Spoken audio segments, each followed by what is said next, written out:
C'est l'heure du bilan pour les candidats de Mariés au premier regard. Après la diffusion de cet épisode très spécial, lundi 16 juin 2025, Marina a tenu à expliquer son choix concernant David à l'occasion d'une vidéo TikTok. Je voulais prendre quelques instants pour débriefer.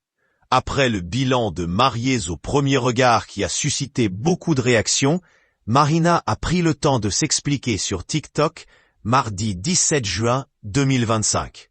La maman de Lola, qui n'a pas réussi à allumer la flamme avec David, Marie, a tenu à rebondir sur les remarques des expertes.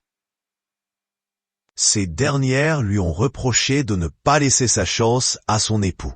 Le physique est éphémère, concède celle qui a été refroidie par celui de son promis. Il faut dire que Marina avait bien précisé aux expertes qu'elle souhaitait quelqu'un qui ne soit pas chauve.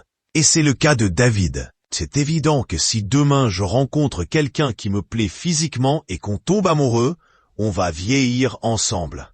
S'il perd ses cheveux et qu'il devient chauve, je l'aimerai toujours. Elle sourit alors, ce sera mon chauve. Non, j'aurai déjà des sentiments.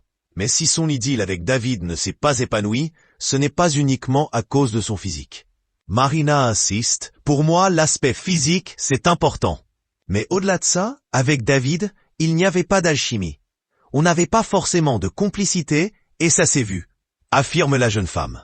Et si elle loue les qualités de son partenaire, très gentil et très bienveillant, elle continue, on avait beaucoup de points communs. Mais pour moi, on a peut-être confondu points communs et compatibilité.